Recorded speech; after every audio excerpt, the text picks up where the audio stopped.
Hello everyone, welcome to another live stream, and in this video we'll be dealing with reading passages and how to answer them. And this is actually the second video of our series, and if you haven't come across the first one, do subscribe the channel, go to the playlist and click on the playlist with the title Reading Comprehension PYQs, because here we'll be dealing with questions that have been asked NET exam, particularly paper 2 of English, and we'll be dealing with PYQ. So consider this as a preview to the exam you will be attending in the future. So this live stream will be dealing with a reading passage from the question paper of the year 2020. This is the December shift. And in the previous video, we had dealt with the June 2020 PYQ. So if you haven't come across it already, again reminding you to check our playlist and subscribe to our channel if you are interested in English literature related content, and especially if you're preparing for any sort of competitive exam. So with that, I'm going to start because we have 4 passages to deal with. Okay. So we are going to start with the first question. In this particular question paper, there are altogether 100 questions which we will be dealing with in detail. The rest of the questions I'll be discussing in another video with the playlist PYQ series. And I thought I would create a separate playlist just for reading passages. So question number 91 to 100 is included in the reading comprehension section. So first of all, our first passage is a poem by Sigmund Sassoon. When I am alone. When I am alone, the words tripped off his tongue as though to be alone were nothing strange. When I was young, he said, when I was young, I thought of age and loneliness and change. I thought how strange we grow when we are alone, and how unlike the self that meet and talk and blow the candles out and say good night alone. The word is life endured and known. It is the stillness where our spirits walk, and all but in most faith is open. So this is the passage, and we have 3 questions.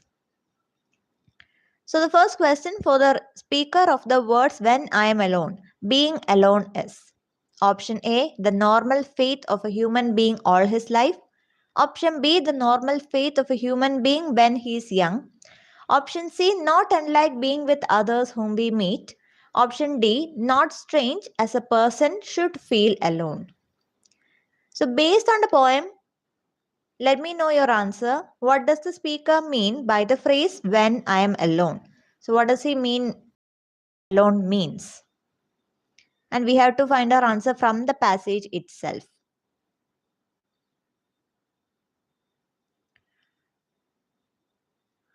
So let's see. In the poem, he says that being alone is nothing strange. Okay. So it is not strange, and loneliness, it's something which we can which we should adopt to. And he describes it as something that is calm. It's a process of calmness for this particular poet. So for here, when I'm alone, the speaker means alone is a very normal fate of a human being all his life. So let me mark the question as well as we discuss, so that it will be easy for anyone who is joining the live or watching the video afterwards to understand. Okay, so this is our question, and for question number 91, our answer is option A. Being alone means the normal fate of a human being all his life. Next question.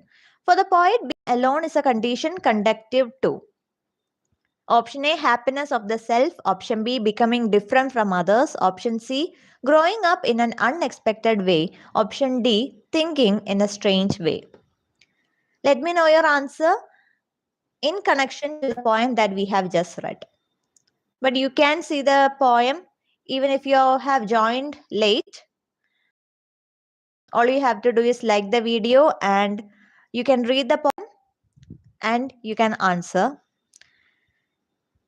So for the poet, I already told you, being alone for him is more of a calm process and it's part of the growing process itself. So for him, option C. Being alone means growing up in an unexpected way. That is the answer. Next question. Which two of the following statement apply captures the meaning of alone for thinking beings? There are 4 statements and you have to tell me which 2 statement is correct. Statement A, meeting, talking and bidding good night. Statement B, quietude and calmness of self. Statement C, life lived and understood. Statement D, becoming free from faith. Which 2 statement rightly defines being alone, as the poet says in the poem? So I already told you, he says that being alone, we can see it here. Being alone, it is the stillness where our spirits walk. So statement B is right, quietude of calmness of self. And there are 3 options with statement B. So we have to look for another statement which is true. In the next line, it says, and all but in most faith is overthrown. So statement D, it means being alone means quietude and calmness of self and it means becoming free from faith. So I got the answer from the poem itself. This is how you read the passage, understand the meaning and answer the question that is related to it. So for us, 2 statements are right, B and D. So our right answer is option D. Okay, so first passage done. And if you are with me, let's move on to the next passage. Poetry as a mania, one of Plato's 2 higher forms of divine mania, has in all its species a mere insanity incidental to it, the defect of its quality, into which it may lapse in its moment of weakness, and the insanity which follows vivid poetic anthropomorphism like that of Rossetti may be noted here and there in his work, in a forced and almost grotesque materialization of abstraction, as Dante also became at times a mere subject of scholastic realism of the Middle Age. This is a particular passage by Walter Pater, and we have to answer 2 questions. And this is relatively a bit difficult. It was for me personally. So, first question, in the above passage, poetry is described as one of Plato's 2 higher form of divine madness. Which is the other one? Option A, beloved. Option B, love. Jealousy. Option D, lover. And for this, we have to go here. In the starting of the passage, poetry as a mania is one of Plato's 2 higher form of divine mania. That's one of the 2 higher form. Which is the other one? That's the question.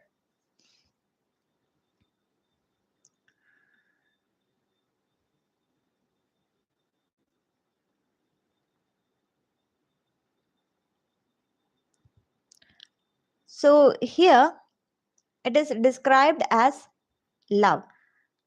There are 2 higher forms of Plato. One is mania or insanity and the other one is love. And the next question, in Rossetti, the forced personification may be. Again, 4 statement, 2 of them are right. Statement A, an incidental defect of poetic quality.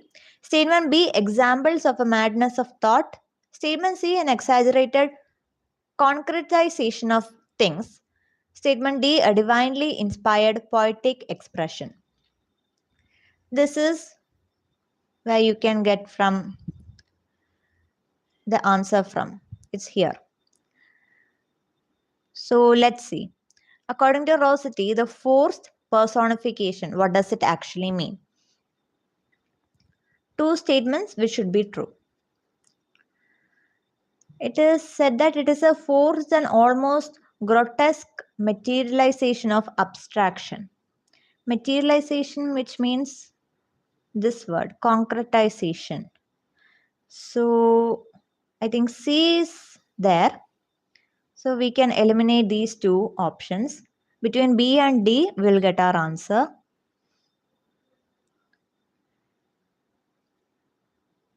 It is thought of as it's an incidental defect of poetic quality. That is what Rossetti says here. It's a defect of quality. Right answer. Okay, it's a bit difficult to understand. Personally, it was a bit difficult for me to understand. But once we read the passage in a very thorough manner, I think we will be able to arrive at the answer. Next question.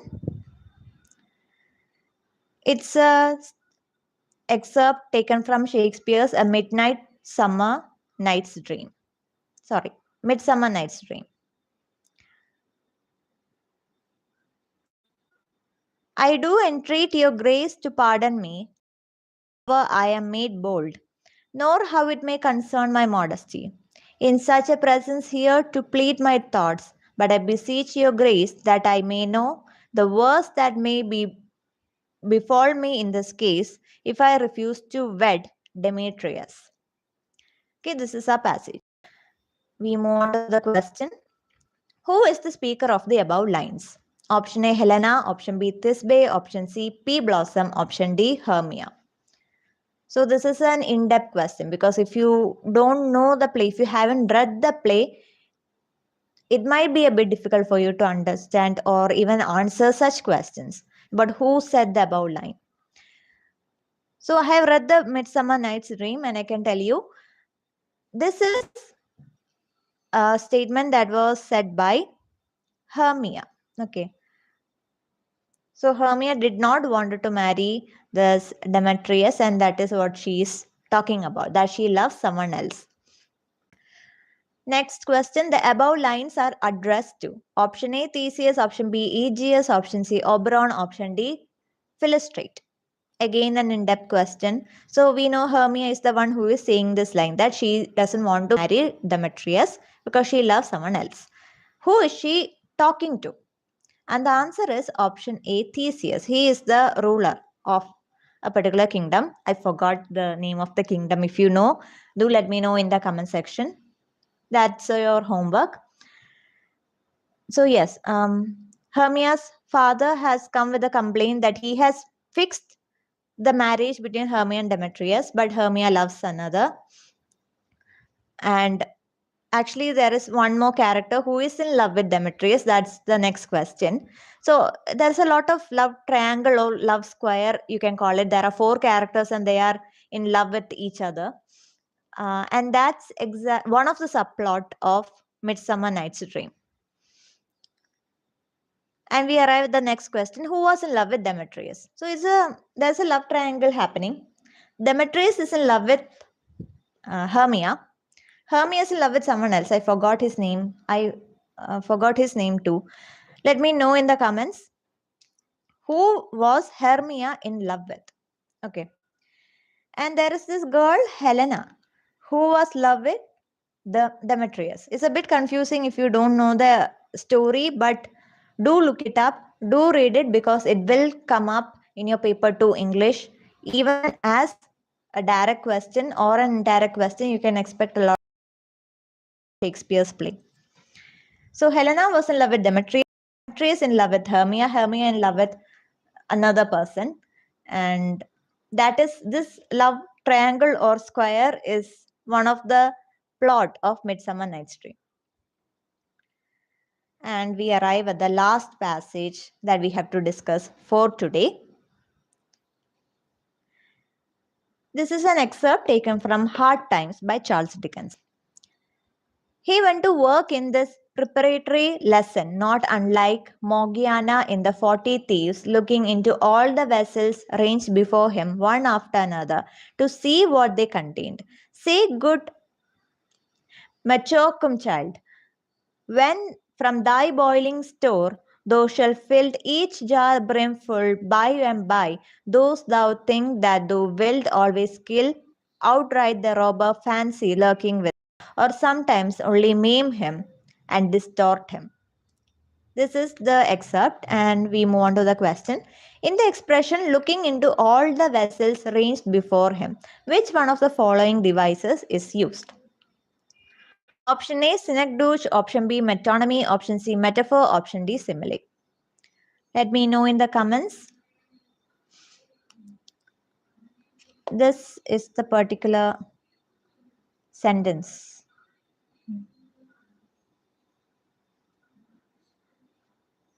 Okay. So let's see. Not unlike Morgiana in the 40 Thieves, looking into all the vessels arranged before him one after other to see what they contained. The literary device used is actually metaphor. Next question. Fancy is opposed to which of the two following? Option A, emotion. Option B, reason. Option C, fact. Option D, imagination. This is a fairly simple question. Fancy means imagination, and it is also related to emotion. But our question is opposite. We have to find the antonym, not the synonym. So opposite of fancy is reason and fact. B and C is our answer. So A is our right answer. And with that, we have completed the reading passage for the December shift of 2020 UGC NET. And I hope you have gotten an idea on how reading comprehension appears in this competitive exam. And we will be dealing with more such passage questions in the upcoming live stream. So all you have to do is, if you are watching, like this video. If you found this reading comprehension exercise useful, subscribe to our channel. Go check the playlist for reading comprehension PYQ if you are interested in more practicing of passage questions, or if you want to discuss the entire PYQ as a whole, we have a playlist for that too. It's a PYQ series, so go check it out that too. And I'll see you in the next live stream with another content. So till then, take care. Bye.